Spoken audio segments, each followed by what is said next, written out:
Kinabahan daw si Kim Chiu na baka maagaw ng ibang girls si Paula Avellino, kaya sinundan ng una ang aktor sa Santiago City ngayong Lunes.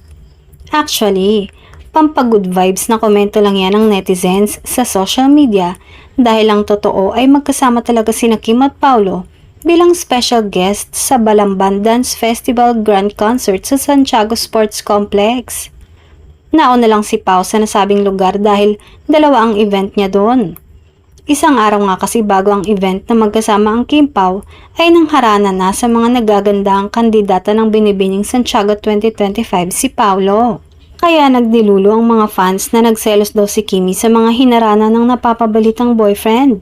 Kaya gora agad ito sa nasabing probinsya. Chika ng solid Kim Pao fans.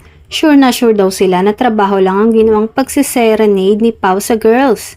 At tanging si Kim na lang daw ang babae sa buhay nito ngayon. Kampante rin ng fans na sigurado si Kim kung nasaan siya sa puso ni Paulo. At ang importante ay sina Kim at Paulo ang magka-date sa Santiago City ngayong araw.